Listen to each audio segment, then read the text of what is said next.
Bon mercredi matin, tout le monde. Bon mercredi matin. Alors, petit live improvisé. Petit live improvisé suite au tremblement de terre d'hier soir. Ben oui, ça prenait quelque chose pour venir mettre de l'excitation dans un petit mardi soir tranquille à Las Terrenas. Donc, hier soir, on a eu un petit tremblement de terre. Évidemment qu'on a ressenti, là, 4,1, ça commence à être quand même significatif sur l'échelle de Richter. Donc, on a eu un tremblement de terre. Et ben, c'est drôle parce que ça m'a donné, ça fait drôle dans la même phrase, là. On a eu un tremblement de terre, c'est drôle. On a eu un tremblement de terre, point. Par contre, ça l'a permis que j'échange avec mon voisin de condo. En fait, on s'était déjà salué dans les marches, mais on est sortis tous les deux voir ce qui passait. Ça faisait un bruit un peu comme si un toit était en train de s'écrouler. Ça a duré quelques secondes. Hein. C'était pas majeur, rien à voir avec Fiona. Donc, on est sortis, il était comme minuit et on s'est mis à jaser en pyjama. Il vient d'Angleterre. Et puis, il est ici depuis un moment. Donc, en tout cas, bref. Euh, ce qui, ce qui amène ma réflexion de ce matin, c'est que dans le groupe Las Terrenas, quelqu'un avait mis la photo que j'ai repartagée. Et mon commentaire a été quelque chose du genre, justement, un peu d'excitation dans un mardi soir tranquille à Las Terrenas. Et il y a un gars qui a très mal réagi à mon commentaire et qui est même venu sur mon mur perso ce matin pour me dire que j'ai trouvé ça excitant, je suis une femme simple. Là, je suis allée lui écrire en privé pour lui proposer de gérer son anxiété. J'ai failli lui dire que j'offrais des consultations. Je n'avais pas encore pris mon café, j'étais smooth. Aïe, aïe, aïe. Mais ça me ramène à cette notion de courage, des risques de la vie. Et puis, il y a ça qui s'est passé hier et il y a 2, 3 jours, j'ai découvert un groupe qui s'appelle Dominican Sankeys. Les Sankey Pankeys ici sont les hommes qui essaient de vivre des femmes ou des étrangers en général, parce que souvent ils vont se prostituer des deux côtés. Et ben, malheureusement, mon ex, le pervers narcissique qui m'a menacé avec le couteau en dessous de la gorge, s'avère être un Sankey, ce que évidemment j'ai découvert après coup. Comme quoi on a beau avoir beaucoup voyagé, comme quoi on a beau en être à sa 7e année de vie en République dominicaine, avoir daté des hommes latinos toute ta vie, mais c'est des professionnels, donc ça peut arriver à n'importe qui. Et j'ai fait le choix d'exposer mon histoire dans ce groupe parce que ce qui a été mon déclencheur, c'est que il y a quelques jours, j'ai appris d'une amie que il avait fréquenté, victimisé, on devrait dire, une autre Québécoise qui, après une semaine de le connaître, voulait le ramener au Canada. Heureusement, ça n'aura pas lieu, pour toutes sortes de raisons. Mais ça m'a vraiment déclenché parce que je me disais, d'abord, faut pas être brillante, là, parce que mon ami lui a raconté mon histoire, puis elle voulait quand même faire les démarches pour l'amener au Canada. Donc, il y a des femmes qui courent un peu après le trouble, là, on se le cachera pas. Moi, je peux vous garantir que si quelqu'un m'avait dit à qui j'avais affaire, je me serais poussée de là très, très, très rapidement. Mais c'est la deuxième personne que je sais avoir été informée et continuer quand même. Donc, ça m'a déclenché. Je trouve ça aberrant que ces hommes-là puissent continuer de victimiser des femmes comme ça. Alors, sans aucune rétaliation, sans aucune conséquence. Donc, j'ai décidé de l'exposer dans ce groupe-là. Même si j'ai fait le choix conscient de ne pas aller à la police ici. Et donc, des femmes m'ont dit, t'es courageuse, tu sais que ta vie est en danger, il y a des histoires comme ça régulièrement où des femmes se font tuer en République dominicaine, si t'es pas au Canada, si t'es pas aux États-Unis. Donc, ça fait quelques jours que je suis dans cette réflexion par rapport au danger. J'ai appelé le live La vie est un jeu dangereux parce que en réalité, il y a toutes sortes de choses qui peuvent nous arriver à tous les jours. Et je me trouve pas particulièrement courageuse. Donc, je trouve ça intéressant quand les gens me disent, ah, toi, t'es courageuse, c'est pas pareil, ça prend du courage pour t'en aller vivre là-bas, toute seule, pas d'argent. Et moi, je me sens pas courageuse. Donc, j'ai toujours un petit peu ce syndrome de l'imposteur. C'est peut-être de ça dont je peux me débarrasser ce matin. Ben, j'ai toujours un peu ce syndrome de l'imposteur quand les gens me disent, ouais, mais toi, t'es courageuse, parce que moi, je me sens pas du tout courageuse. La peur m'habite souvent, mais on dirait que pas pour les mêmes raisons que d'autres personnes. Je pense que mon système d'alarme est... Je vous ai déjà dit que mon GPS amoureux était sweet fuck all, mais je pense que mon système d'alarme aussi est sweet fuck all en bout de ligne. Parce que vous vous rappelez quand il y a eu Fiona qui avait frappé un gigantesque arbre dans ma cour, c'est vraiment comme si l'ouragan tropical est passé vraiment chez moi, tu sais. Mais c'était particulier parce que un des propriétaires de condo est un malade mental, là, sérieux. Il était sorti un soir, parce qu'il était 9h03 et j'étais dans la piscine avec ma cousine. Il est sorti avec un gun en boxeur à la John Wayne. C'est un esti malade, pour vrai, là. Puis de lui, j'avais peur. Pas de Fiona, mais de l'Italien fou avec un gun à côté de chez moi, je n'avais peur. Lui, 3 arbres, il est en train de se faire une construction, dérangé, criait après les ouvriers matin et soir, les pauvres Haïtiens qui travaillaient sans un verre d'eau, sans rien. Il criait après le monde matin et soir. Je dis les pauvres Haïtiens, je ne viens pas de déménager, là, c'est ici, c'est un petit peu comme, mettons, les Mexicains aux États-Unis, c'est les Haïtiens qui font les travaux difficiles. La plupart sont ici légalement. Ça sera le sujet d'un autre live. Mais bref, l'ouragan a fait tomber 3 arbres gigantesques. Un, là, je vous l'ai montré, il était déraciné. Il était plus haut que moi, là, couché de côté. Imaginez, il était vraiment énorme. Et 2 autres qui sont tombés sur sa construction neuve. Et moi, il y avait comme un dôme de lumière sur mon condo. Tout a tombé autour, tout était défait, mais mon condo était correct. Et le matin que c'est arrivé, j'étais en train de faire un live. Ma cousine était rentrée dans ma chambre. Ma cousine avait dormi. Je ris, là, mais c'est pas parce que je suis inconsciente. Je vous explique après pourquoi moi, ça me fait pas peur, cette affaire-là. Ma cousine avait dormi avec sa valise prête, habillée, tu sais. Moi, j'ai dormi comme un bébé. Je me lève le matin, je commence mon live.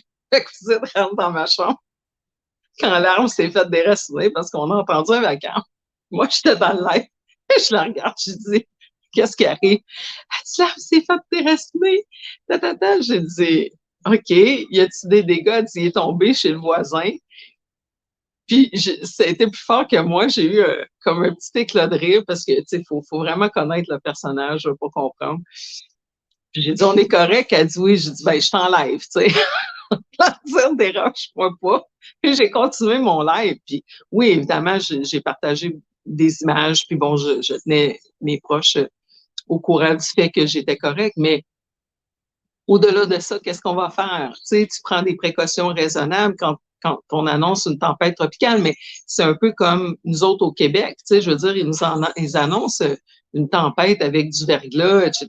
Bon, si tu peux éviter de te déplacer le lendemain, si tu peux éviter d'aller travailler, tu l'évites, tu t'assures que tu as des bons pneus d'hiver, tu sais, tu stockes de la nourriture, des choses au cas où il y a des pannes d'électricité. Tu sais, on prend des précautions raisonnables. Mais au-delà de ça, quand bien même tu dormirais pas de la nuit, quand bien même tu feras de l'anxiété jusqu'à temps d'être bleu, ça va donner quoi de plus, littéralement. Tu sais. Donc, moi, c'est là où je vais. C'est pas une question que je suis courageuse, mais c'est une question que il y a pas d'utilité à cette anxiété. Et c'est là où on va un petit peu départager par rapport au courage, l'anxiété, le stress, parce que on met comme tout ça dans le même panier, mais c'est pas du tout la même chose. Le stress, j'en parle beaucoup ces temps-ci parce que vous savez que je viens de terminer un programme sur la gestion du stress. Il y en a un nouveau qui va recommencer le 25 avril. Face à un stress, le stress, là, c'est une réaction normale de notre organisme qui est construite par notre ego. Hein? On a un système en dedans de nous qui nous permet de percevoir les stress grâce à nos cinq sens. Il y a un message qui est envoyé à notre cerveau et il y a une réaction physiologique qui est la production essentiellement d'hormones de stress qu'on appelle l'adrénaline et le cortisol qui vont nous permettre de lutter ou de prendre la fuite. Donc, le stress, c'est une réaction absolument saine et dans certains cas salvatrice. Ça va nous permettre de nous sauver quand on rencontre un ours noir en allant cueillir des bleuets. Donc, en ce sens, le stress est une réaction adaptative parfaitement normale et souhaitable pour nous sauver la vie, pour préserver l'intégrité de notre organisme et nous sauver la vie. L'ennui, comme je le dis souvent, c'est que ce système qui est relié à notre câblage d'origine en tant qu'être humain a à peu près pas évolué au cours des 12 000 dernières années. Donc, à l'époque, on rencontrait des stresseurs importants qui décadraient ce qu'on appelle notre homéostasie ou notre équilibre intérieur 7 fois par année. Ça arrivait 7 fois là, qu'on avait une réaction de panique. Et puis là, ben, soit tu t'étais sauvé de l'ours, soit tu avais ramassé un bout de bois puis tu avais essayé de lutter avec, ou soit tu avais, perdu ta cause puis le problème était réglé. Mais en général, tu survivais à ton stresseur, tu arrivais dans ta caverne et puis tu rétablissais ton homéostasie. Le lendemain, tu passais à autre chose. Donc, c'est une réaction parfaitement adaptée pour survivre à notre environnement. Le problème, c'est qu'aujourd'hui, on vit avec l'ours noir, puis on a un mammouth au bureau en arrivant le lundi matin. Donc, on est constamment dans cet état de déséquilibre de notre homéostasie intérieure. Au lieu d'être stressé 7 fois par année, on est stressé 7 fois par jour, dans certains cas 7 fois par heure. Donc, évidemment, notre organisme a de la difficulté à survivre à ça parce que quand on est en état de stress intense, le corps va mettre toutes nos ressources à notre disposition pour qu'on puisse se sauver ou lutter, hein, fight or flight response. On lutte avec l'ours noir ou on se sauve. Quand on fait face à l'ours noir, c'est pas le temps de digérer le Big Mac. Donc, tout le système digestif va se mettre à off. Le sang va s'en aller aux extrémités pour amener les nutriments, l'oxygène, le sucre, qu'on puisse lutter ou prendre la fuite. Donc, c'est merveilleux. C'est une ingénierie incroyable que l'être humain, dans plein de sens, mais la réaction de lutte ou de fuite est absolument géniale. Le problème, c'est le contexte dans lequel on évolue qui fait qu'on est tout le temps en réaction de stress. Donc, on ne peut plus digérer, on ne peut plus faire le métabolisme de renouvellement osseux, on ne peut plus faire pousser nos cheveux, on ne peut plus faire tout ce qu'on est supposé de faire, avoir un équilibre hormonal, avoir un cycle reproducteur. Dernièrement, j'ai fait un santé sans censure sur la libido et j'expliquais que la première chose pour restaurer la libido, c'est de créer un sentiment de sécurité parce que si l'organisme se sent menacé, c'est pas le temps de faire des bébés, c'est pas le temps de mettre les bébés en danger et de nous mettre nous-mêmes en danger parce que enceinte, on court pas mal moins vite puis ça va moins bien pour frapper sur l'ours noir ou sur le mammouth. Donc, évidemment, le système reproducteur aussi va être tourné à eux, tourné à off. On l'a dit, pas une petite gorgée de café. Le système reproducteur, tout l'équilibre hormonal va être affecté par le stress chronique. Donc, le problème, il est là, il est dans la chronicité, il n'est pas dans la réaction de stress. Même chose. Il y a une autre possibilité que la lutte ou la fuite, quand on est en réaction de stress, c'est ce qu'Henri Laborit a appelé l'inhibition de l'action. L'inhibition de l'action, c'est lorsqu'on a ce déclenchement des hormones de stress, mais qu'on ne peut pas ni lutter ni fuir. Essentiellement, ce que la population mondiale a fait au cours des 3 dernières années. On nous bombardait de mauvaises nouvelles. Bon, tout ça, évidemment, c'est de l'ingénierie sociale. Il y a un dessin derrière ça. Il y a un agenda derrière ça, mais on bombarde les gens de stress. Un peu comme quand on donne des chocs électriques aux rats de laboratoire puis aux souris pour vérifier leur réaction. Et les gens ne pouvaient ni lutter ni prendre la fuite. Soit tu te séparais de ton ours noir, soit tu t'abandonnais ton mammouth au bureau en changeant d'emploi, mais quand tous les jours tu te fais dire que l'économie mondiale va s'écrouler, que la planète est en train de prendre en feu, qu'il y a des méchants virus qui se promènent partout, tu es en inhibition d'action. Donc, tu produis les hormones de stress à fond de train, mais tu fais rien avec. Et non seulement tu fais rien avec, mais ta capacité à les digérer et à les métaboliser est grandement affectée par le fait que tu es en état de stress chronique. Donc, c'est ça le stress. C'est ça qui arrive dans notre corps quand on fait face à des situations qu'on considère stressantes. Bon, stressé par rapport à un ouragan tropical, stressé par rapport à un tremblement de terre, c'est une réaction physiologique normale. OK? Ce qui n'est pas normal, c'est d'aller arpenter les murs Facebook des autres personnes pour leur dire qu'elles sont simples parce que j'ai mis un commentaire à l'effet qu'on avait eu un petit peu d'excitation dans notre mardi soir. Ça, c'est quelqu'un qui gère mal son stress et son anxiété. Lui, il est resté le piton collé. Là. Il a eu tellement peur hier soir que là il cherche des moyens d'entretenir sa peur. Autrement dit, son organisme est déclenché, il est bourré d'hormones de stress, mais là, le tremblement de terre, il est parti, Chris, qu'est-ce que tu veux? Fait que là, il cherche qu'est-ce qui est menaçant dans son environnement, puis là, il trouve une petite Canadienne qui a dit que le tremblement de terre a mis de l'excitation dans son mardi soir. Fait qu'il faut qu'il trouve un exutoire pour ses hormones de stress. Pensez-y, là. Quand on a vécu la pandémie, les bonnes femmes puis les bonhommes qui nous disaient « Lève ton masque, ton nez dépasse! » Hein? Qu'est-ce qu'ils faisaient? Ils trouvaient un exutoire pour leurs hormones de stress. C'est ça qu'ils faisaient. Ça, c'est ce que j'appelle les bien-pensants. Vous voulez me demander de quoi j'ai peur dans la vie? J'ai peur des bien-pensants. Je vous l'ai déjà dit dans un live. Ça me fait peur. Ça me fait peur. Parce que historiquement, quand on regarde toutes les grandes tragédies qui sont arrivées dans l'histoire de l'humanité, sont arrivées à cause des bien-pensants. Alors, c'est un peu comme le stress dans notre corps. Le stress n'est pas problématique, c'est notre réaction face au stress qui est problématique. Mais dans la même affaire, des événements comme ça peuvent survenir. Oui, il y en a des tremblements de terre, que si vous voulez, on vit sur une planète vivante. C'est normal qu'il y ait des cataclysmes, c'est normal qu'il y ait des événements. On les souhaite pas. On se prépare raisonnablement du mieux qu'on peut, mais c'est normal. Ça fait partie de l'ordre normal des choses. Mais lorsque ces événements surviennent, ou lorsque des guerres surviennent, ou lorsque des famines surviennent, et qu'on est entouré de ces bien-pensants qui se pensent moralement supérieurs, c'est là que les tragédies vont survenir. Hein? Parce qu'ils veulent s'octroyer des droits et ils veulent trouver un exutoire pour leur stress. Et c'est là qu'on construit l'autre. Hein? L'autre, ben, ça peut être une autre ethnie. On a juste à regarder les guerres qui continuent de sévir un peu partout dans le monde. L'autre, ça peut être celui qui est différent. L'autre, ça peut être l'autre sexe. Ça peut être l'autre langue. Mais on se met à construire l'autre. L'autre, c'est celui qui met notre survie dans notre délusion, là. Hein? C'est la personne qui met notre survie en danger. Et donc, si on ne peut pas lutter ou prendre la fuite, personne ne pouvait lutter contre le virus, ni prendre la fuite. Il fallait bien faire quelque chose avec nos hormones de stress. Fait qu'on tournait ça contre nos voisins, contre les complotistes, contre ceux qui ne mettaient pas leur masque, contre les non-vax. Ça prend quelqu'un qui est coupable. Alors, les bien-pensants vont se croire moralement supérieurs pour apaiser leur anxiété et trouver un exutoire pour leur anxiété. Ça me fait peur.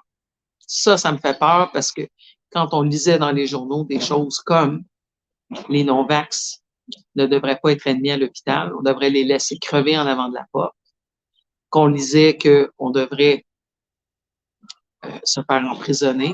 Vous vous rappelez tous de l'épisode de Julie Snyder avec les petits-enfants qui étaient membres de l'Union des artistes qui avaient été coachés pour dire que la police devrait nous arrêter. Ça me fait peur, Christine. Ça me fait peur. Ça peut avoir des répercussions vraiment, vraiment dangereuses. Ces bien-pensants qui dénonçaient les Juifs, qui appelaient pour dire qu'il y avait des parties à côté de chez eux, c'était Noël durant le COVID, ça me fait peur pour vrai. Ça me fait peur pour vrai. Tremblement de terre, ça fait partie de l'ordre naturel des choses. J'ai-tu peur de la situation avec le Sankey pervers narcissique qui m'a menacé? Quand j'avais le couteau en dessous de la gorge, j'avais peur. J'avais peur parce que je savais que même sans réellement le vouloir. Il avait les yeux exorbités, il était dans un état supranormal, là. Je sais pas, à ma connaissance, il consommait pas de drogue, mais tu peux pas avoir une altération de ta personnalité dans une fraction de seconde sans réelle raison, sans qu'il y ait un déséquilibre chimique quelque part. Donc, je sais pas ce qui s'est passé réellement. Mais je voyais la transformation, l'énergie démoniaque qu'il y avait devant moi. Et je me disais, même sans vouloir me tuer, il y a un grand couteau coupant à côté en dessous de la gorge. C'est une pièce d'homme, moi je suis une petite madame, ça peut aller de travers. Il faut que je sois vraiment très consciente des prochaines minutes, il faut que je garde le contrôle de moi-même. Et à ce moment-là, j'avais peur. À ce moment-là, j'avais peur. Mais quand il est remonté, parce que je cherchais ces fameux papiers qu'il avait perdus, puis qu'il y avait juste une serviette d'enveloppe autour du bras, puis qu'il n'y avait plus de couteau, j'avais plus peur. J'étais très en colère. J'étais très en colère. Il s'est approché vers moi et je me suis approché vers lui. J'ai dit, là, tu n'as plus de couteau. Si vraiment tu vas me frapper, fais-le comme il faut. Parce qu'un des deux ne va pas sortir vivant d'ici. Et je sais qu'il m'aurait dominé dans une bataille. Je ne suis pas épaisse, je le sais. Mais j'aurais donné une bonne bataille. À ce moment-là, j'avais plus peur parce que c'est la colère qui a pris le dessus. Une chance que ça l'a attendu qu'il n'y ait plus de couteau pour se manifester. Mais j'avais plus peur à ce moment-là et j'ai toujours plus peur de lui. Parce que je sais que c'est une merde. Je sais que la raison pour laquelle il agit comme ça, c'est que lui-même se sent une merde à l'intérieur de lui-même. Tu peux pas avoir quelqu'un qui te traite bien comme je l'ai traité, qui te manifeste de l'affection, qui prend soin de toi et agir de cette façon avec quelqu'un sans être une merde à l'intérieur de toi. Je sais qu'il est une merde à l'intérieur de lui et je refuse de vivre dans la peur. J'ai pas été à la police parce que je sais qu'il connaît plein de gens à la police. Ça reste que c'est moi l'étrangère en terre de week-end. Tout le monde me dit, ouais, mais ils prennent ça au sérieux là-bas. Ils vont mettre un ordre d'arrêt sur lui, blablabla. Quand même, ils mettraient l'ordre d'arrêt. Puis quand même, ils l'emprisonneraient parce que ça va souvent jusqu'aux emprisonnements ici qui peuvent durer quelques jours. À un moment donné, il va sortir. Je vis seule ici. Il l'enferme pendant 9 mois en prison. Il va avoir du temps pour faire beaucoup de ressentiment envers moi et m'accuser de tous les maux. Encore une fois, un exutoire à son stress. Dès qu'il va sortir, ou même avant qu'il sorte, il connaît tout le monde ici. Ces gens-là se tiennent avec d'autres vermines comme eux. Donc, il va trouver le moyen de se venger. Et donc, moi, qu'est-ce que j'ai à gagner de cette histoire? Plus vite je vais passer à autre chose, le mieux ça va être. Je ne veux pas rester là-dedans. Donc, j'ai fait le choix de ne pas aller à la police. Mais, parce que j'ai été déclenchée ces jours-ci avec le fait que 2 autres femmes avaient été des victimes, mais dans leur cas consentantes, parce qu'elles ont été avisées, ça m'a vraiment fait chier. Est-ce qu'il va être au courant que j'ai mis ça sur Facebook? Oui, sûrement. Parce qu'il y a des épaisses dans ce groupe-là qui, au lieu de comprendre que c'est un groupe de soutien entre femmes qui peut nous aider quand on rencontre quelqu'un, d'aller valider si cette personne fait partie des potentiels agresseurs, ben, il y a des épaisses qui s'en vont le montrer. Hein, Cam, t'es dans le groupe? La solidarité féminine, là, je vous dis que souvent, ça vole pas haut. Surtout s'il y a des hommes impliqués. Les femmes entre femmes, oui, des fois, il y a des beaux gestes qui sont posés, puis oui, on peut être vraiment des sisters. Mais on dirait que dès qu'il y a des hommes d'impliqués, elles perdent leur rationnel. Donc, oui, je pense qu'il va finir par savoir que je l'ai mis là. Puis s'il y a des conséquences, je dealerai avec rendu là. Mais je me sens une certaine obligation morale de dénoncer. Comme je me sentais l'obligation morale de dénoncer durant la pandémie, de se dire ce que je savais sur les injections. Je vais vous faire une série d'ailleurs sur les injections. C'est juste que là, je suis en train de finir d'organiser le membership et la retraite qui s'en vient le 18. Donc, j'ai un petit peu moins de temps. J'accumule l'information. C'est juste que ça demande quand même un live bien documenté, là, les santé sans censure que je vous fais, où je vous parle d'études cliniques. C'est 3-4 jours de préparation. C'est facilement une vingtaine d'heures qu'on doit mettre là-dedans. Intentionnellement, parce que c'est sûr que je suis toujours en train d'écouter des choses et évidemment, j'ai presque un quart de siècle, là, presque 25 ans d'expérience à faire ça. Donc, il y a des choses qui se rattachent à des connaissances que j'ai déjà, mais juste pour en préparer un, c'est facilement 3-4 jours de travail. Donc, ces temps-ci, comme j'ai d'autres choses sur la planche, j'en fais un peu moins, mais il y a des choses qui se passent derrière la scène, même quand vous ne me voyez pas en train d'en faire un. Donc, ça pour dire que la vie continue, tu sais, est-ce que on va s'empêcher de vivre le quotidien pour des événements qui peuvent potentiellement arriver? Je sais pas si qu'est-ce qui a changé ma relation à tout ça et mon enfance. Je vous parle souvent du fait que j'ai été adoptée. Moi, j'ai été adoptée à 3 mois par une famille en Abitibi et le contexte était le suivant. Mes parents avaient adopté une autre enfant avant moi qui s'est fait frapper par une voiture à l'âge de 5 ans.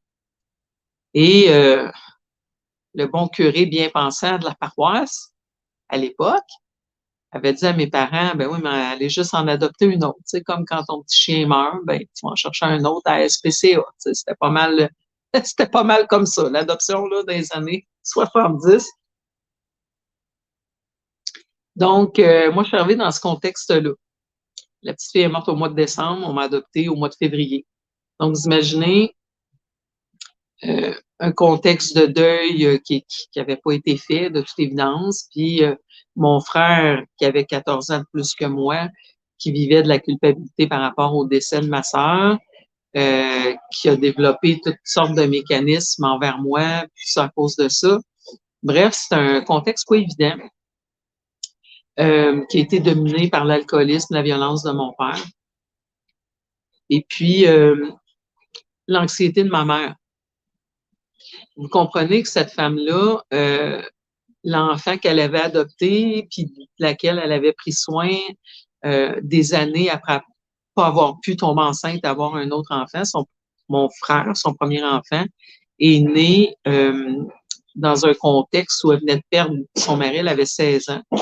Ils ont eu un accident d'auto, son mari est mort avec elle, là, elle a accouché et elle a élevé son enfant seule à l'époque pendant 4 ans. Elle a rencontré mon frère adoptif. Et là, elle ne pouvait pas avoir d'enfant, elle ne pouvait pas avoir d'enfant. Vous savez tous ce que c'est, des femmes qui veulent avoir un enfant, qui ne peuvent pas en avoir. Et elle a adopté cette petite enfant-là qui était la perle de ses yeux, la prunelle de ses yeux, pardon, et elle est morte à 5 ans. Donc, vous imaginez, après ça, elle m'adopte moi. Ils me mettent dans la couchette de ma sœur. Je suis le bébé de remplacement, en réalité.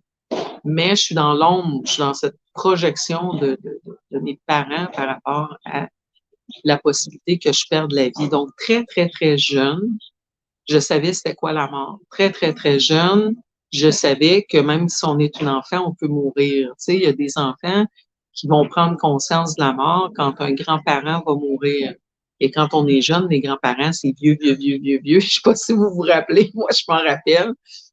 Mais pour moi, la mort, c'était pas ça. C'était quelque chose qui pouvait survenir à n'importe quel moment et même à moi parce que ma mère, évidemment, projetait son anxiété sur moi.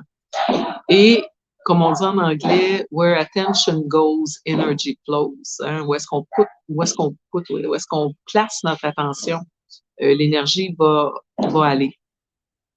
Et donc, ma mère vivait probablement tellement dans ses peurs que je pouvais mourir à 5 ans. Et bon, moi, j'ai été énergétiquement dans les choses. La petite fille qui était morte à 5 ans. Donc, à 5 ans, j'ai glissé avec un crazy carpet. Mes parents étaient dans un événement social, dans un endroit communautaire à Val-d'Or. Et puis, moi, je glissais en crazy carpet dehors avec ma cousine. Et d'une manière ou d'une autre, ça devait être glacé, je ne sais pas quoi, mais j'ai perdu le contrôle sur le crazy carpet et j'ai glissé en dessous d'une voiture. Et donc, ma cousine m'a ramassée. Je me rappelle, je suis restée consciente pas mal dans le processus. Ils m'ont amenée à l'intérieur de la salle et on avait des sauts de skidoo, là, des ensembles de motoneige avec des chapeaux attachés, je ne sais pas si vous vous en rappelez, là, des One Piece.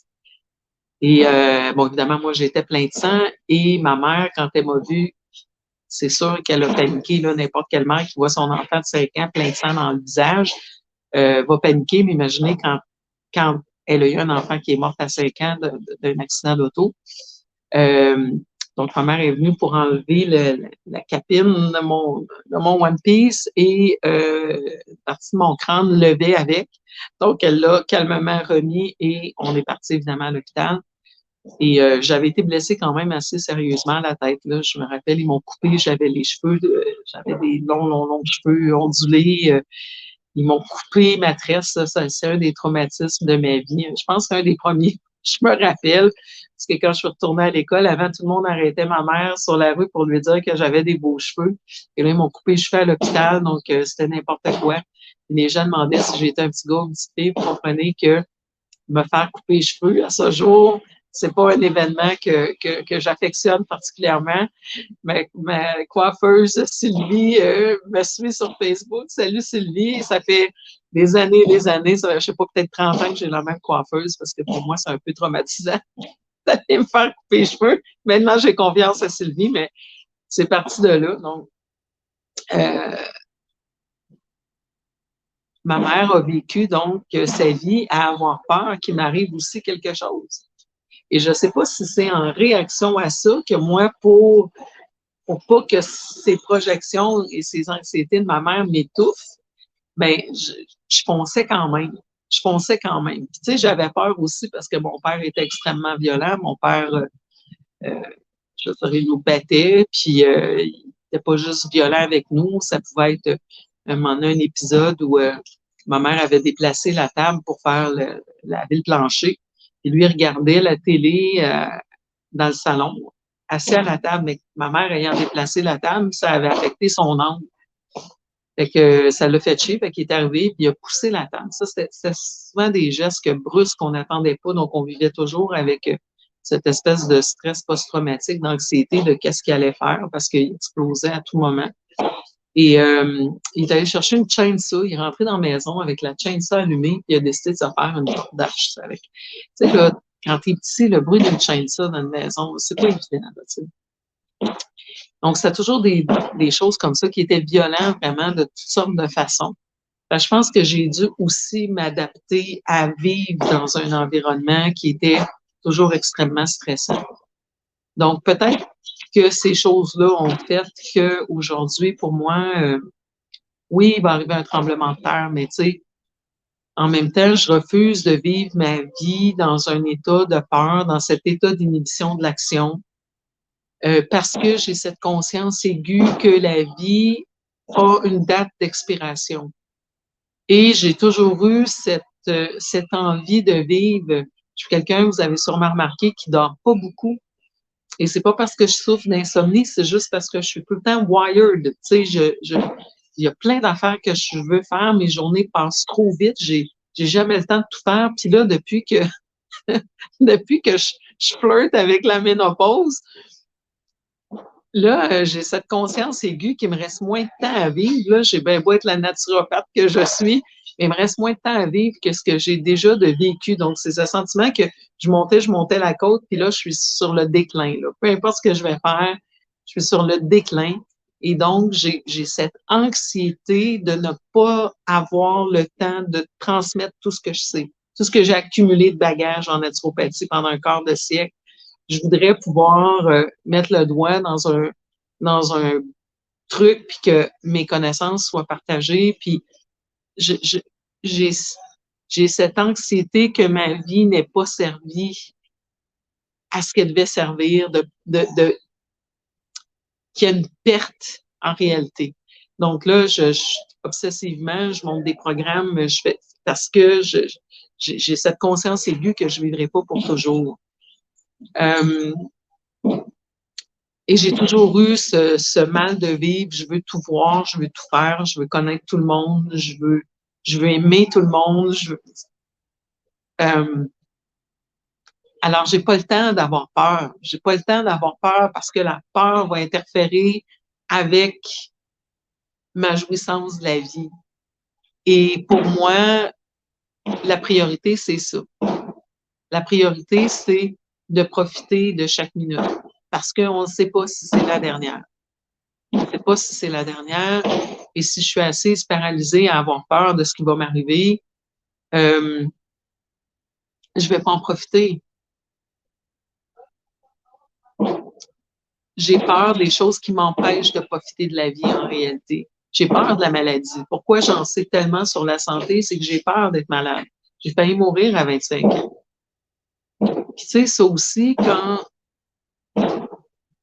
on, quand on a un karma comme le mien, je vais le dire comme ça, où on a passé les 5 premières années de sa vie dans les choses de notre sœur qui est morte à 5 ans. Je dis les 5 premières années parce que comme elle est morte à 5 ans, après ça, ils m'ont acheté mes affaires à moi propre.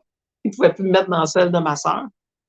Mais c'est sûr que l'ombre de ma petite sœur décédée a influencé ma vie, a été là. Probablement qu'énergétiquement, elle était là aussi, mais j'ai eu déjà, à mon jeune âge, plusieurs expériences où j'ai été très près de mourir.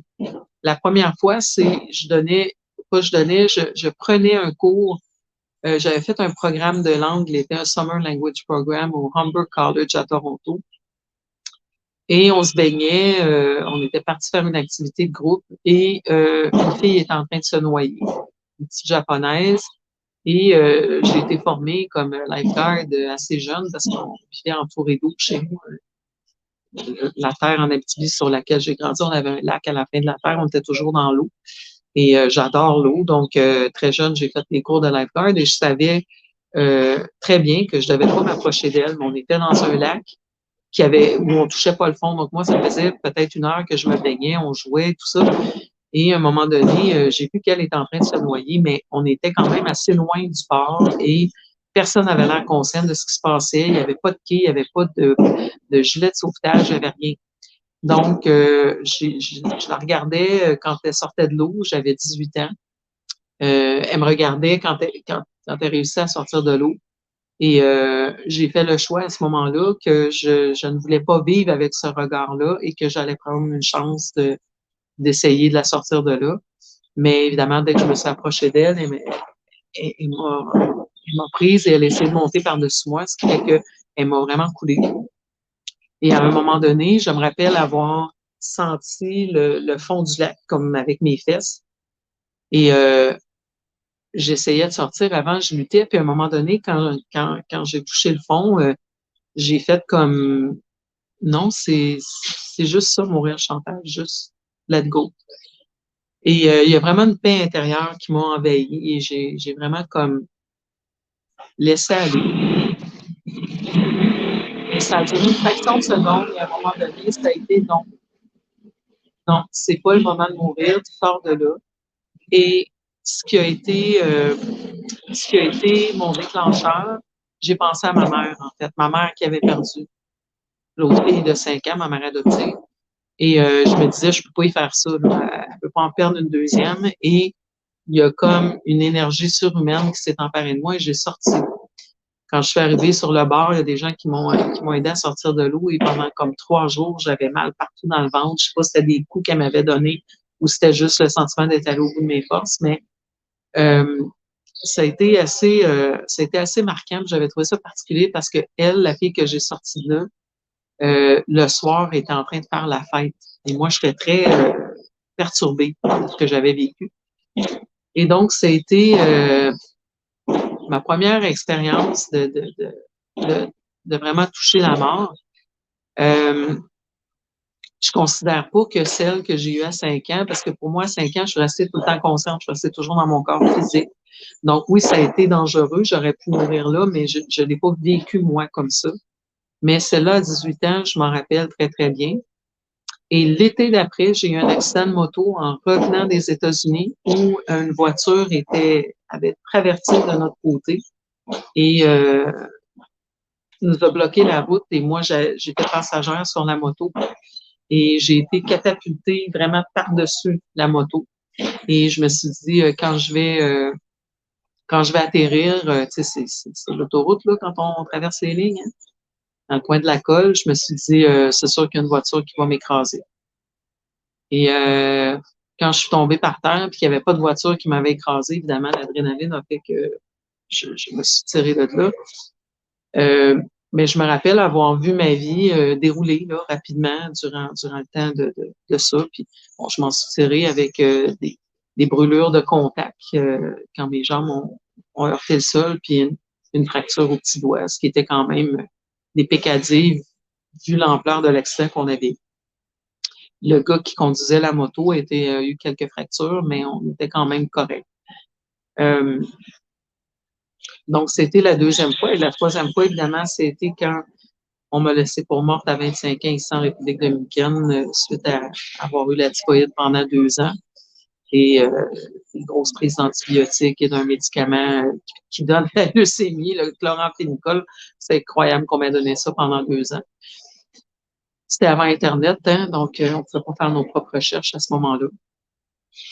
Et donc, vous connaissez maintenant mon histoire, c'est les plantes médicinales qui m'ont tiré de là. Après ça, rendu au Canada, c'est Joanne Verdon qui m'a aidé à reconstruire ma santé et j'ai fait le virage vers la naturopathie. Donc, j'ai été confrontée non seulement au décès de ma sœur adoptive, à ce que mes parents projetaient sur moi toute ma vie, mais aussi à mes propres expériences de vie.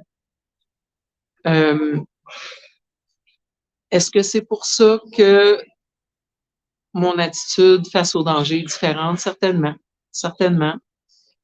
Mais il y a aussi le fait que j'accompagne des gens malades depuis un quart de siècle. Tu sais, la moitié de ma vie, je l'ai passée à accompagner des gens malades. Donc, j'ai aussi conscience que on peut faire tout ce qu'il faut et s'empêcher de vivre. Combien de gens ont évité le risque toute leur vie, ont vécu en se disant, à ma retraite, je vais voyager. À ma retraite, je ferai telle affaire. Ou lorsque mes enfants auront 18 ans. Ou lorsque ci, ou lorsque ça. Et finalement, qu'est-ce qui arrive?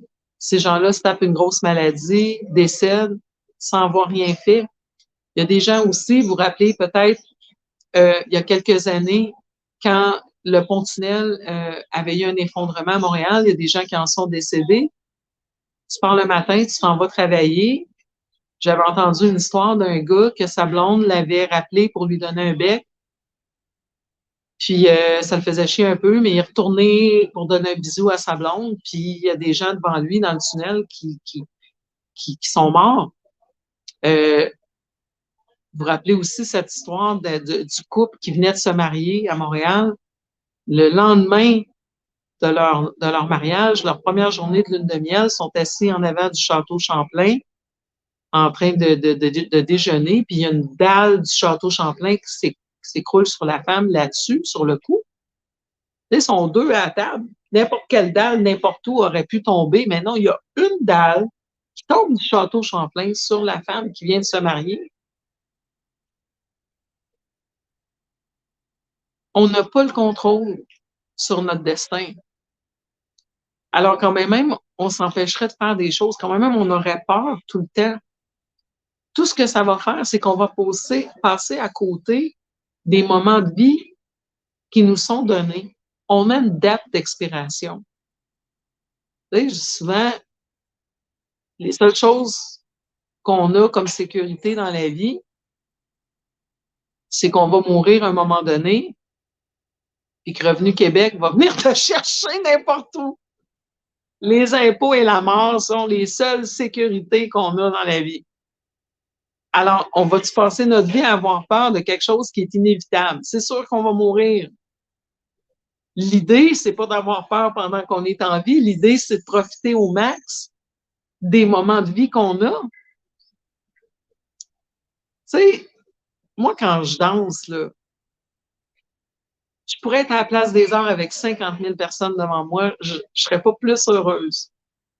Quand je fais l'amour, je commence à fréquenter une nouvelle personne, puis il me faisait un commentaire par rapport à ça. Je suis comme, mais on le sait jamais, c'est quand la dernière fois qu'on va faire l'amour, si je vais toujours bien en profiter. Je suis comme ça, je suis une jouisseuse de la vie. Quand je me baigne dans la mer, c'est comme si j'avais jamais été dans la mer, puis c'est comme si, tu sais, la dernière fois que je vais dans la mer. Et une journée, je vais avoir raison. Une journée, ça va être la dernière fois que je vais aller dans la mer. Une journée, ça va être la dernière fois que je fais l'amour. Une journée, ça va être la dernière fois que je danse. Mais en attendant, je vais en profiter au max. Et la peur m'empêche d'en profiter au max. So, je veux pas avoir peur. Je veux pas avoir peur. Mais il y a des fois où j'ai peur. J'ai pas peur des tremblements de terre, j'ai pas peur des tempêtes tropicales. J'ai une réaction de stress quand ça arrive, ce qui est normal. Mais je vis pas en train de penser à ça et quand c'est fini, on passe à autre chose. Une des choses les plus épeurantes que j'ai confrontées dans ma vie, en fait, il y en a plusieurs, mais euh, parmi les choses les plus épeurantes que j'ai confrontées, c'est arrivé durant la pandémie. La première, donc, de ces gens bien pensants, là, qui étaient endoctrinés contre toute logique. Contre toute logique. Les gens voyaient par A plus B qu'on se faisait amener un asti de gros bateau, puis embarquaient là-dedans. Ils étaient tout seuls dans leur auto avec leur voiture. Ça me faisait peur. Vous dire combien ça m'angoissait. Moi, les gens me disent t'es courageuse d'être partie de ça en République dominicaine. Chris, quelle libération! Quelle libération!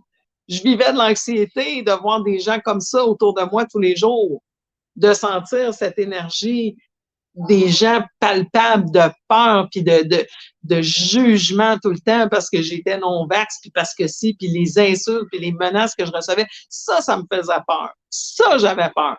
M'en venir vivre ici avec rien. So what? So what? Les bien-pensants au Québec, ça me faisait peur. Pour vrai. Pour vrai, j'étais angoissée. J'étais angoissée parce que la peur rend les gens, tu sais, notre ami Arruda disait, ça peut faire toutes sortes de niaiseries en affaire de même. Mais c'est vrai, parce que quand on a peur, le cortisol inhibe le cortex préfrontal. OK? Mettons que ça, c'est notre cerveau. On a l'amygdale, amygdala, qu'on dit en anglais. OK? Qui est notre cerveau reptilien primitif qui réagit à la lutte ou la fuite. Puis après ça, on a le cerveau rationnel qui se replie par-dessus. Quand on est en état de panique, qu'est-ce qui se passe? Le rationnel prend le bord, c'est l'amygdala, l'amygdale qui prend le contrôle. Le cerveau reptilien, ça fait quoi des reptiles? La lutte ou la fuite. Les reptiles, ça n'a pas d'amis, là.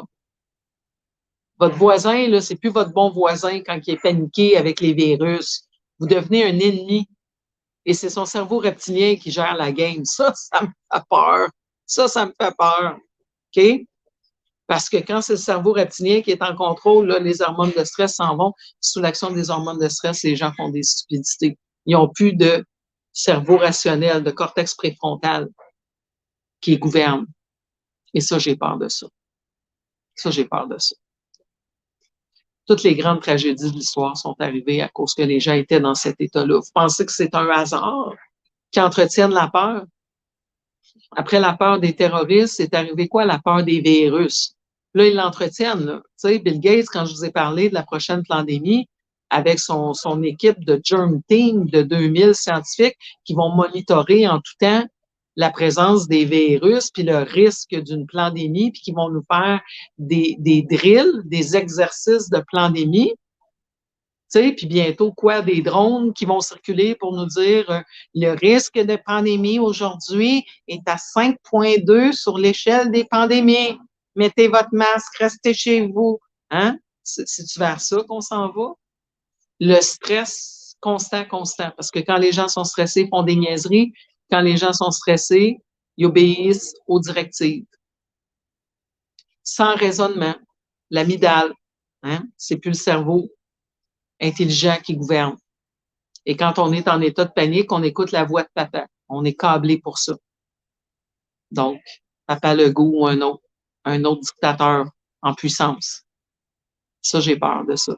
Ça, j'ai peur de ça. J'ai eu peur aussi énormément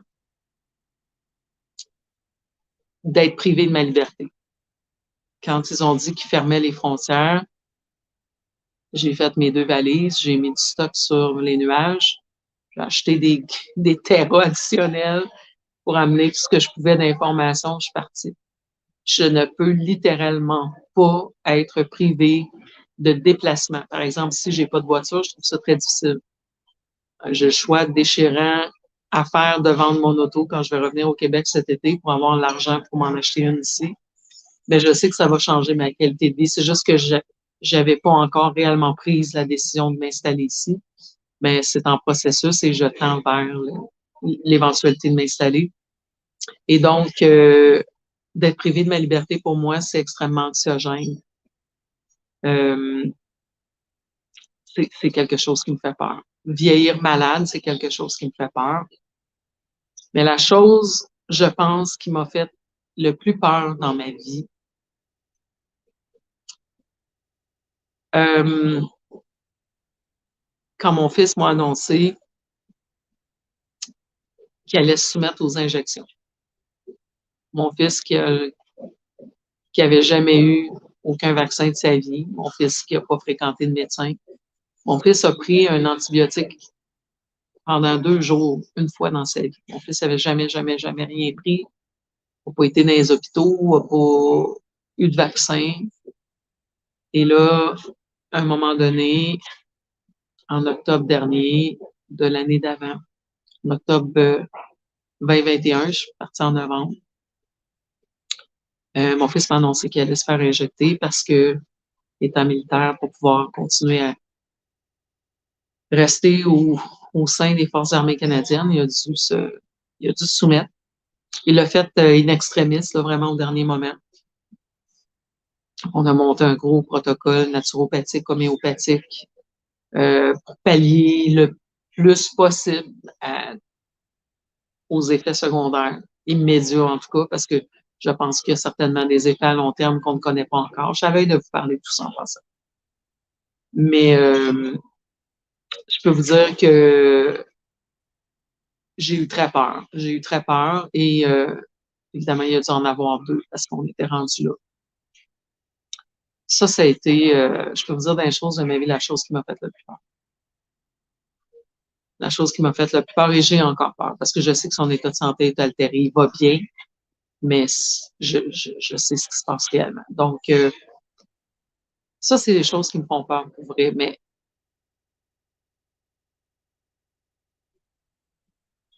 il y a une raison extérieure et il y a un début, il y a une fin à ces histoires-là. Alors, l'idée, c'est pas de ne pas avoir peur. On a peur parce qu'il arrive des choses épeurantes dans la vie, tu sais. Mais vous vous rappelez quand je vous ai fait le live sur les femmes courageuses, puis je vous disais, le courage, c'est pas de ne pas avoir peur, c'est d'avoir peur et de le faire quand même. Et on est appelé à ce point-ci de notre évolution humaine à faire preuve de courage. Vous savez, on nous cache consciemment ce qui se passe ailleurs, dans les médias mainstream. Il y a 94 pays en ce moment où ça gronde très fort. Vous avez peut-être entendu parler de ce qui se passe aux Pays-Bas avec les agriculteurs. C'est probablement la bataille la plus connue à l'heure actuelle qui équivaut un peu à celle des camionneurs au Canada. Mais il y en a 94 comme ça en ce moment. Un peu partout, il y a des choses qui sont en train de se tramer. On est dans la bataille de notre vie. Il n'y aura rien de comparable, il n'y a rien eu de comparable avant. On peut, dans d'une certaine façon, comparer ce qui se passe maintenant à, par exemple, ce qui a précédé la Deuxième Guerre mondiale. Et je ne suis pas en train de dire qu'il y aura une Troisième Guerre mondiale. Je suis en train de dire que il y a des forces maléfiques à l'œuvre de la même façon qu'il y en avait dans la Deuxième Guerre mondiale. Et en fait, c'est les descendants. Hein. Vous savez que la gang de malades mentaux qui gèrent le Forum économique mondial et donc qui sont en contrôle de notre planète en ce moment et des dirigeants de notre planète. Sont les petits-enfants, les enfants dans certains cas des nazis qui ont opéré, qui ont orchestré la Deuxième Guerre mondiale. Donc, c'est des gens qui n'ont pas de connexion spirituelle, qui ne croient pas en la survie de l'âme et donc qui veulent contrôler, n'ayant pas de force morale supérieure, étant complètement déconnectés de tout cet aspect-là, ils veulent contrôler la vie. Et pas de la bonne façon, en fait. On pourrait dire que c'est des entités anti-vie, hein, que ce soit par leur position sur le suicide assisté et tout ça, ils sont anti-vie. Parce que le point dominant, c'est toujours euh, le contrôle des ressources naturelles de la Terre et le gain financier, pas du gain. Donc, ils veulent en avoir plus et la meilleure façon de le faire, c'est en éliminant une partie de la population. Alors, que ce soit par les guerres, que ce soit par les armes bactériologiques dont faisait partie SARS-CoV-2. Et Bill Gates nous a déjà annoncé que le prochain va s'appeler SIRS. Ça va être une bactérie intestinale qui va surtout toucher les enfants. Une bactérie de la famille d'Ebola qui a un taux de létalité de 85 puis ça va arriver en 2025. Ça, c'est ses prédictions. Mais on sait que d'habitude, les prédictions de Bill Gates, mettons que c'est peut-être lui le directeur du film qu'on vit, donc ses prédictions sont habituellement assez spot-on. Donc, il faut le prendre au sérieux, il faut se préparer tranquillement à ça. Mais donc, il y a des forces maléfiques à l'œuvre et je pense que tout le monde s'en rend compte. Et une des manières de mettre leur plan en exécution, c'est de nous contrôler par la peur. Parce que, comme je vous disais, quand on a peur, on fait plus de décisions intelligentes. On écoute la voix de papa, que ce soit Bill Gates, que ce soit François Legault, que ce soit le crétin Trudeau ou peu importe. On n'est plus capable de penser intelligemment. Donc, même si on voit les aberrations scientifiques, genre un couvre-feu à 8 heures, genre tu peux aller dans le bar, mais il faut que tu restes assis, ou si tu vas au restaurant, mais il faut que tu mettes le masque entre ta table, la salle de bain. C'était vraiment d'insulter notre intelligence jour après jour. Mais la plupart des jeunes n'avaient plus d'intelligence parce qu'ils étaient dans cet état de peur, de lutte ou de fuite avec leur amygdale qui contrôle et non plus le cerveau rationnel, non plus le cortex préfrontal. Donc, ça devient absolument facile de manipuler les gens. Regardez ce qu'ils sont en train de faire. Là, le virus, ça pogne plus tellement. Ils vont en sortir un autre parce que sinon, ils ne vendront plus d'injection. Mais en attendant qu'ils finissent de signer le traité avec l'OMS qui va donner le plein pouvoir à l'OMS de contrôler les 194 pays qui sont membres de l'OMS.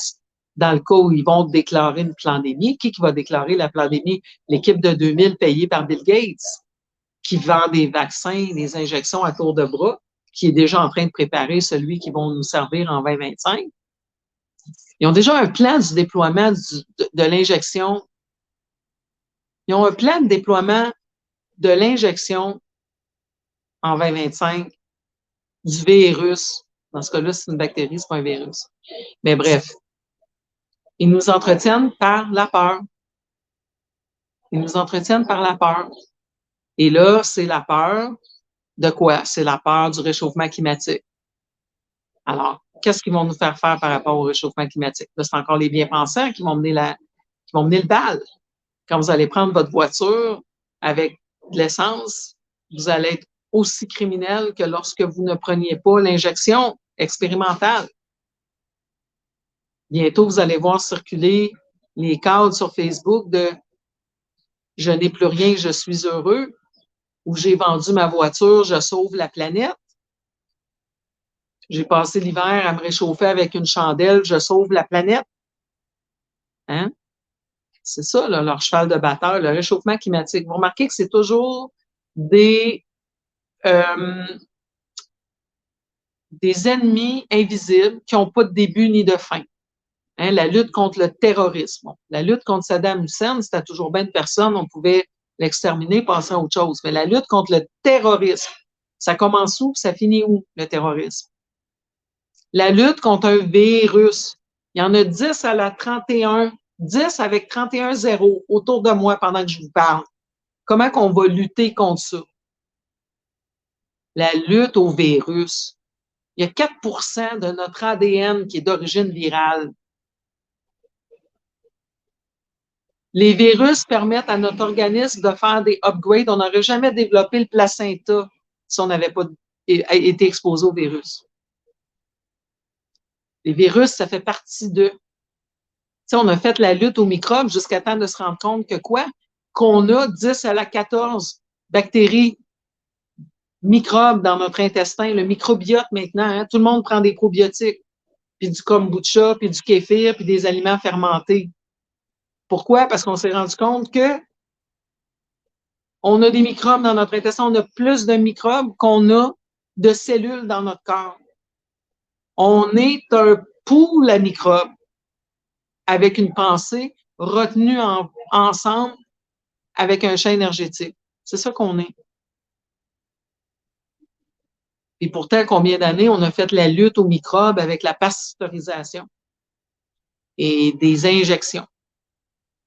Mais là, c'est pareil. Là, on est dans l'ère de la lutte aux virus. Le réchauffement climatique.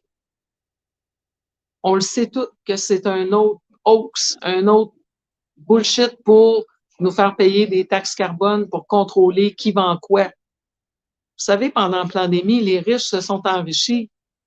La classe moyenne a disparu, on s'est appauvri, les pauvres sont rendus extrêmement pauvres. Tous les petits commerces indépendants ont été fermés pendant que les Amazones de ce monde et les McDonald's continuaient d'être ouverts. Et là, ça va être pareil pour le réchauffement climatique. Ceux qui sont partis font partie de la GAMIC, qui font partie du Forum économique mondial, qui payent leur taxe carbone. Eux autres, ils vont continuer. La gang du Forum de Davos vont continuer à aller se réunir 2 fois par année dans leur jet privé, pendant que nous autres, on va avoir le droit de faire des voyages si c'est absolument nécessaire. Les voyages d'agrément, ils veulent nous enlever ça dans les Sustainable Development Goals. Ils vont nous enlever les voyages d'agrément. Les gens ordinaires, on n'aura plus le droit de voyager. Ça va prendre des permissions spéciales. Vous avez vu, quand il y a eu le fuck-up avec les passeports au Canada, c'était même pas un fuck-up, c'était planifié. Je vous avais montré en septembre l'aéroport d'Orval qui était vide. On nous montrait à la télé des scandales de gens qui attendaient à n'en plus finir. C'était pas ça du tout la réalité. Les puces sont déjà inclus dans nos passeports. Ils nous parlent d'identité numérique. Ça a déjà commencé à Vancouver, à l'aéroport de Vancouver, l'identité numérique. Le Canada est un des 3 pays pilotes où on teste l'identité numérique pour les voyageurs et ça pousse comme des champignons. Là. Les 15 Minutes City aussi, on en a au Canada, les villes pilotes. Donc, ils veulent le contrôle sur nos vies. Et là, ils nous font peur pour mieux nous contrôler. Et ils nous divisent tout le temps là-dedans. Parce que quand on a peur, comme je l'ai dit, on focus notre anxiété sur l'autre. Et on rend l'autre tout ce qui ne correspond pas aux directives qu'on nous a données qui calment notre anxiété. Quand on a peur, ils nous bourrent de peur avec le point de presse, puis là, c'est le réchauffement climatique partout, en tout moment, en ce moment. Quand on vous dit quoi faire et que vous mettez en action des directives, ça vous donne l'impression d'être en contrôle de votre environnement et ça calme votre anxiété. Mais quand l'autre vient à côté avec sa voiture qui utilise l'essence ou son masque en bas de son nez, il décontrôle votre contrôle, il met une menace à votre contrôle illusoire, on ne contrôle rien dans la vie, ça redéclenche votre anxiété. Donc, c'est pour ça que les bien-pensants se sentent obligés de contrôler les autres. Ça leur donne un sentiment de contrôle sur l'environnement et ça calme leur anxiété, ce qui est complètement illusoire. Il serait mieux de travailler sur leur anxiété et arrêter de nous faire chier. Mais donc, c'est ça le phénomène qui est à l'œuvre. Ils jouent sur les peurs. Ces gens-là qui font de l'ingénierie sociale savent très bien comment ça fonctionne, savent qu'en nous faisant peur, on peut être manipulé très facilement et on va nécessairement créer l'autre pour projeter nos peurs sur l'autre et qu'à partir du moment où tu crées un autre, ben, t'as quoi? T'as les Hutus puis les Tutsis qui vont créer une guerre civile au Rwanda. T'as le Nord contre le Sud aux États-Unis. T'as les Juifs contre le reste. Il y a ça qui crée. Quand tu crées un autre qui met ta survie en danger, comme ils ont vraiment tellement mis dans les médias que les non-vax, on était responsables de ce qui se passait, mais tu crées un autre. Fait que pour les gens qui se font manipuler, ça les aide à gérer leur anxiété parce que là, tout d'un coup, s'ils peuvent éviter ou contrôler l'autre qui est le méchant, ben, ils ne seront plus en danger. Alors, à partir du moment où tu commences à dire à la population que c'est les non-vax qui sont dangereux, ben, tu crées une déviation pour l'anxiété de la majorité de la population qui a peur. Et pendant qu'ils sont en train d'attaquer les personnes qui décadrent dans leur illusion de contrôle, donc dans notre cas, les non-vax ou les complotistes, ben, ça évite qu'ils se tournent vers les vrais coupables.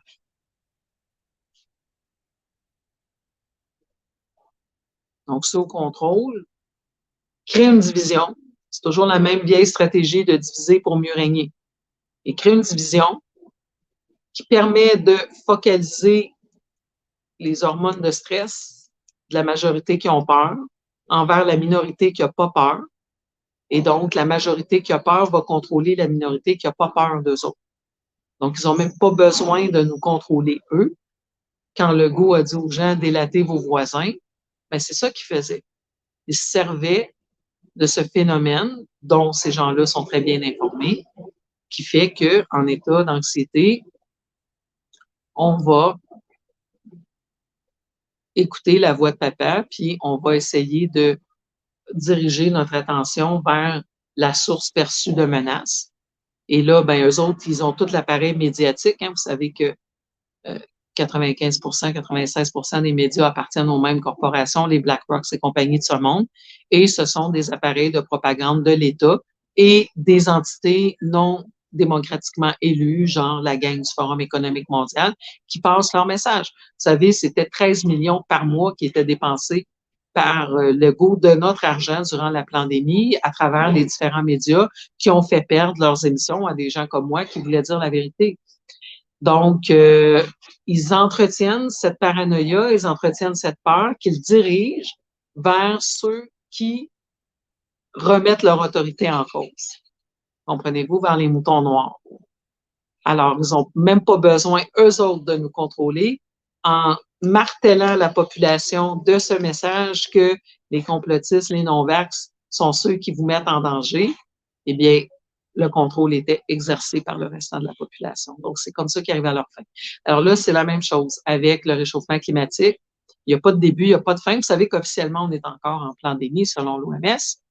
Ils viennent d'approuver aux États-Unis, là, sont en train d'approuver la 4e dose pour les bébés, l'injection expérimentale. 4e dose pour les bébés, ça va s'inscrire éventuellement dans les injections de routine. Le taux de diagnostic de l'autisme aux États-Unis s'est rendu à 1 sur 36.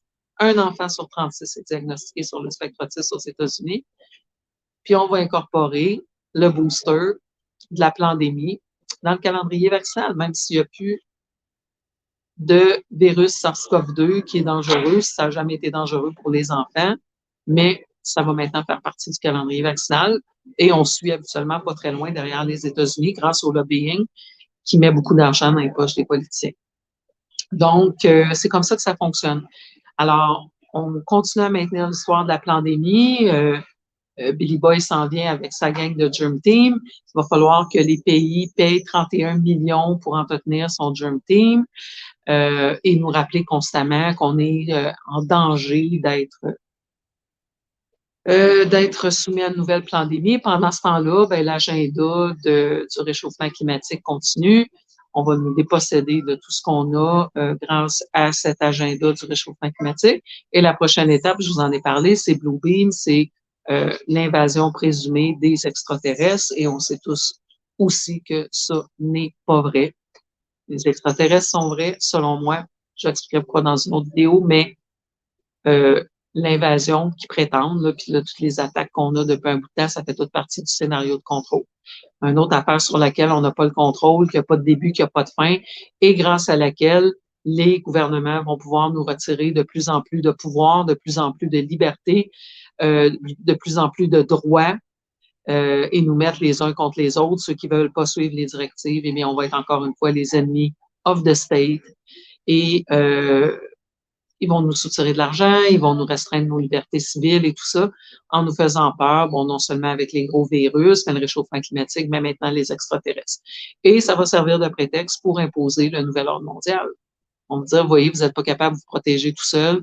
Les virus, ça n'a pas de frontières. Les extraterrestres, ça n'a pas de frontières. Le réchauffement climatique, ça n'a pas de frontières. Donc, on va contrôler. C'est littéralement le but de ce traité avec l'OMS, de dire que en cas de déclaration de pandémie, c'est l'OMS qui prend le contrôle. Les pays perdent leur souveraineté, c'est l'OMS qui va caler les shots.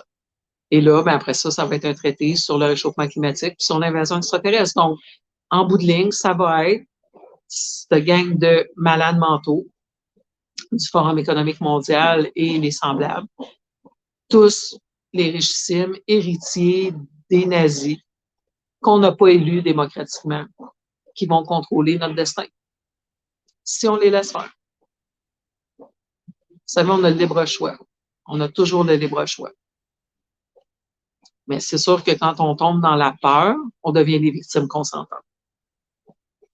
Rappelez-vous, c'est l'amygdale qui prend le contrôle quand on est dans la peur. Alors moi, je refuse de vivre dans la peur.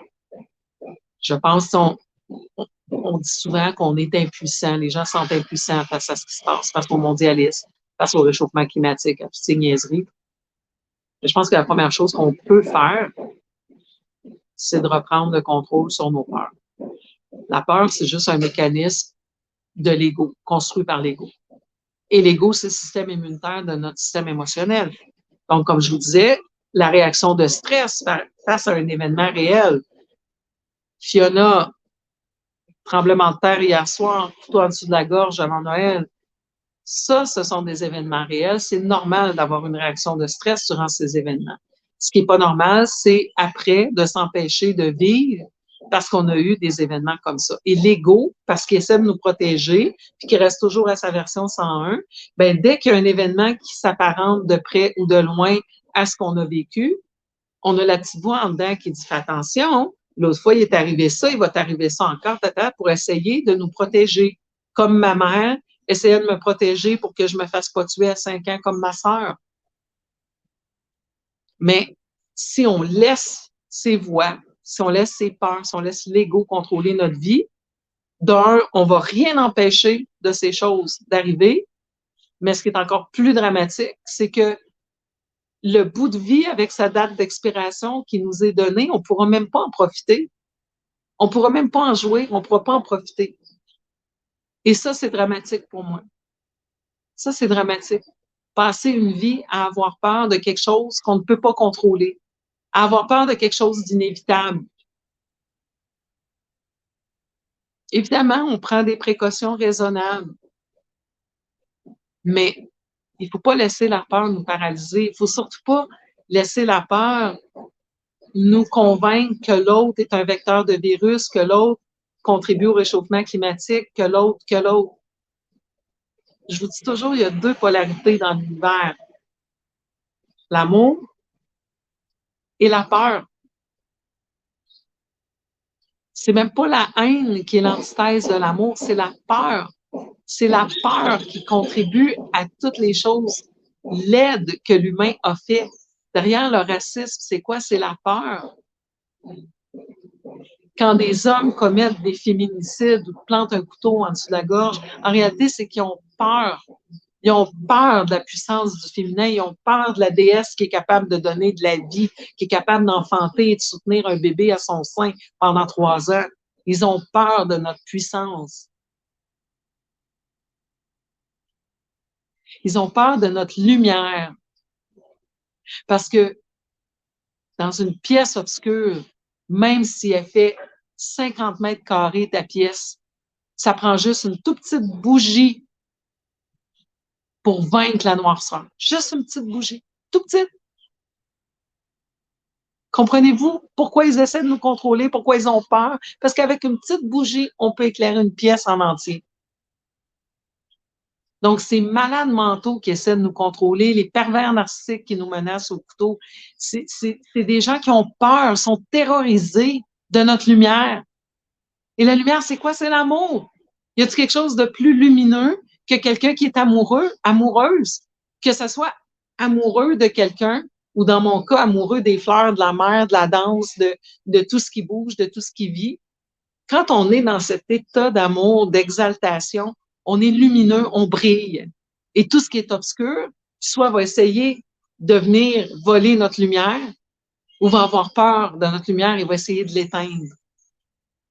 Alors, C'est la peur, l'antithèse de l'amour. C'est pas la haine. La haine naît de la peur. Donc, on a le choix. À chaque seconde, à chaque minute de notre vie, on a le choix de tendre vers l'amour ou de tendre vers la peur. Et la peur, c'est pas le stress.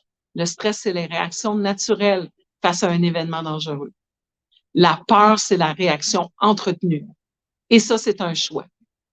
Ça, c'est un choix. Si moi, je le fais, tu peux le faire aussi. J'ai des peurs, comme tout le monde, mais je les laisse pas dominer ma vie. Parce que j'aime trop vivre. Parce qu'à chaque moment, je veux choisir l'amour.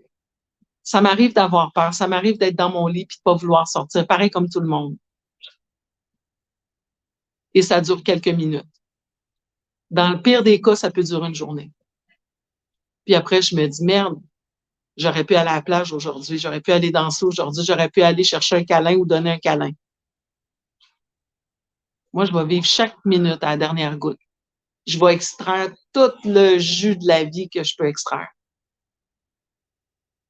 Et si je vis dans la peur, je ne pourrais pas le faire. Alors, j'ai pas d'autre choix que de vivre dans l'amour. J'ai pas d'autre choix que de vivre dans l'amour. J'ai mes moments de haine. J'ai mes moments de haine. Puis moi, je suis à moitié italienne, puis je suis scorpion. Fait que je peux aimer intensément. Je peux aimer très, très intensément. Mais je fais le choix conscient de ne pas rester là. Parce que je tripe trop sur la vie, je suis trop amoureuse de la vie pour laisser les peurs me dominer. Alors, je suis pas courageuse. Je suis pas courageuse. Je suis une jouisseuse fondamentale de la vie. Et si j'ai peur, je vais me priver moi-même, toute seule, de jouir de la vie. Et ça, c'est pathétique. Ça, c'est pathétique. Alors, je veux pas aller là. Je veux pas aller là. Je veux pas non plus laisser ni les événements, mais surtout pas les gens changer qui je suis fondamentalement. On a le droit d'avoir des moments, mais il faut se rappeler qui on est. Il faut se rappeler la lumière qu'on porte en nous. Parce que je crois fermement que si on s'est incarné à ce moment-ci de l'histoire, à cette aube d'une renaissance dans l'évolution humaine, c'est qu'on a un rôle à jouer. Puis ma famille d'âme, ma gang de guerriers de lumière, on a choisi cette incarnation. Tout le monde a choisi leur incarnation. Je pense qu'on savait ce qu'on voulait faire,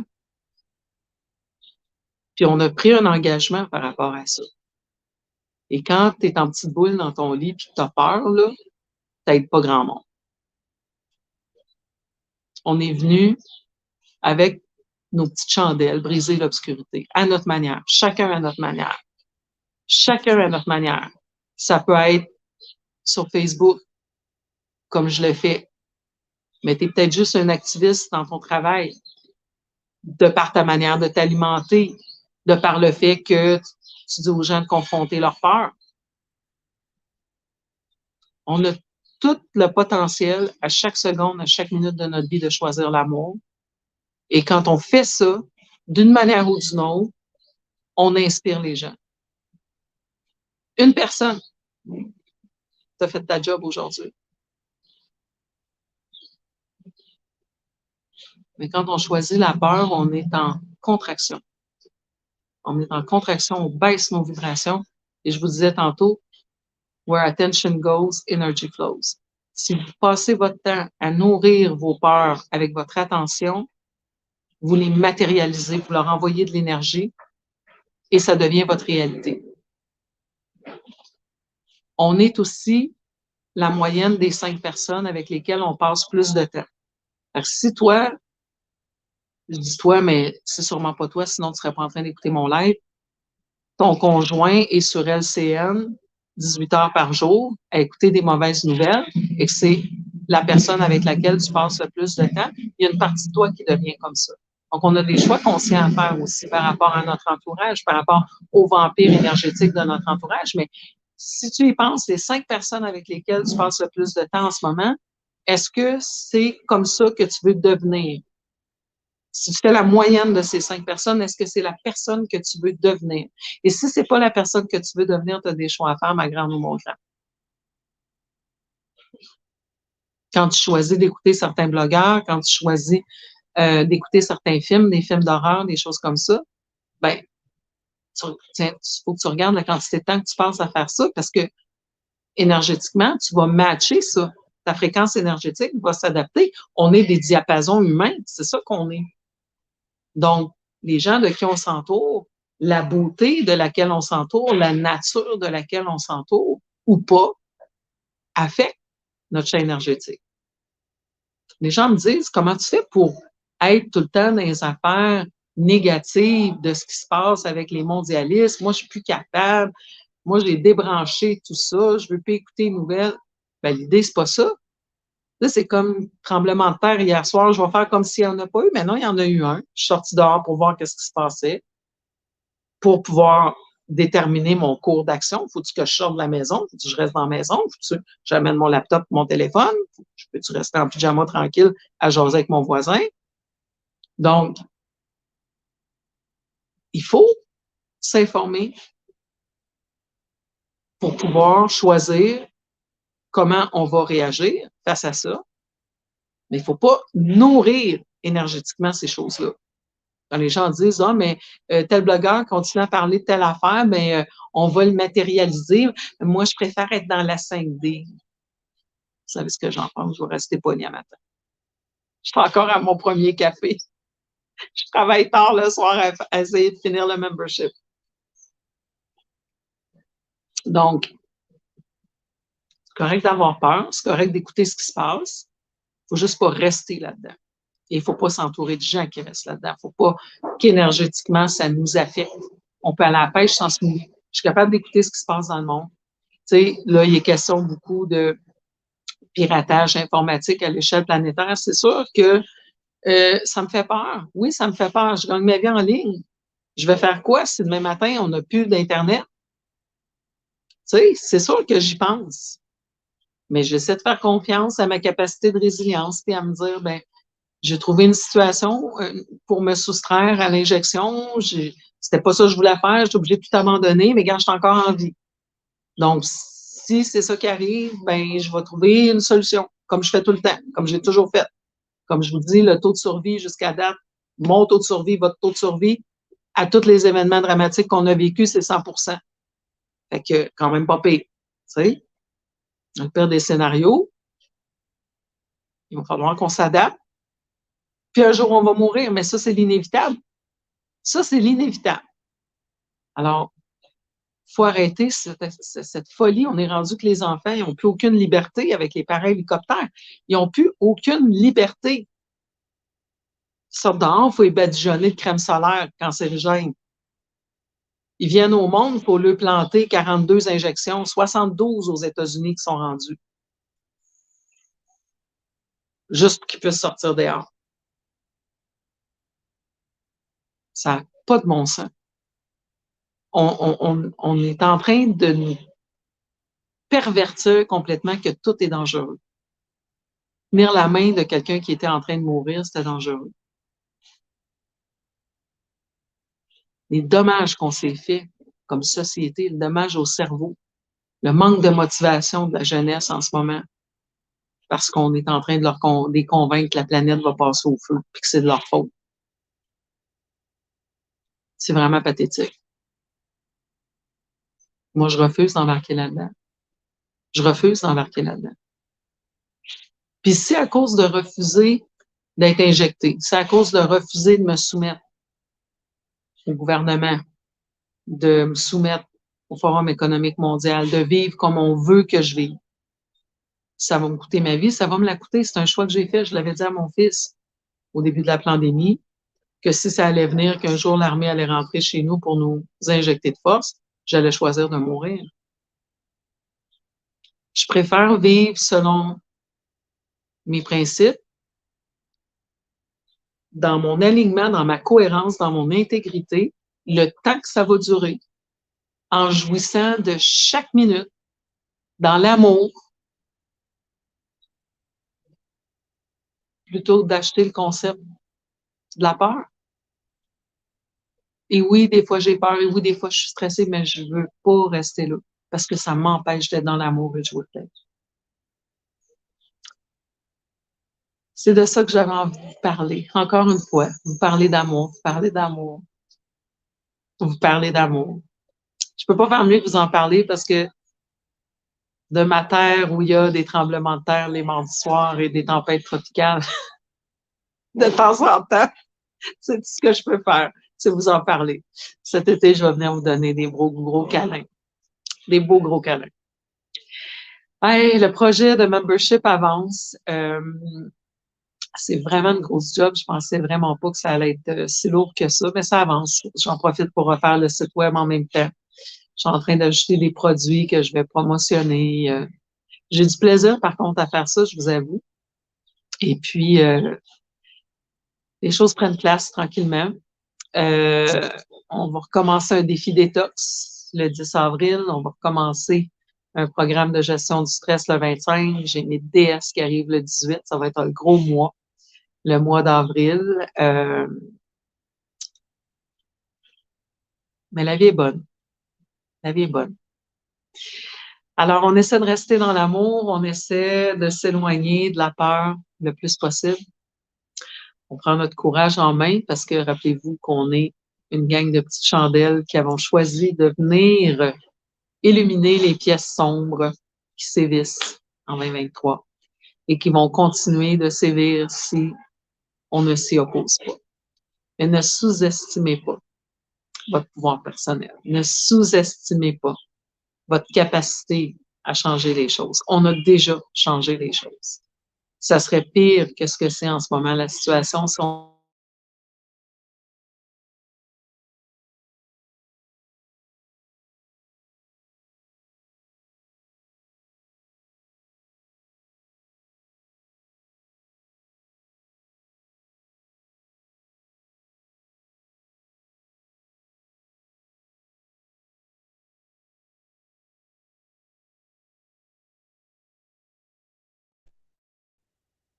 bon, hein? Ça fait longtemps que j'avais pas ces pauses chez moi. Mon Internet va bien ici. Il fallait bien que j'en ai une. Il faut dire que je me suis payée à la traite à nommer des trucs, qu'on sait qui sont normalement censurables. Je me suis payée à la traite à matin, donc c'est sûr que ça. Je m'en retourne membership. Dernière interruption, je m'en retourne travailler sur le membership. Et je vais voir quand est-ce que je vous refais un santé sans censure, là, mais je veux vraiment essayer de clore cette histoire de membership cette semaine. Donc, santé sans censure prenne un petit peu de la patte, mais ça va être nice, vraiment le membership. Donc, à bientôt. Bonne fin de cette semaine, bonne fin de mois aussi. Et puis, merci d'être là tout le temps.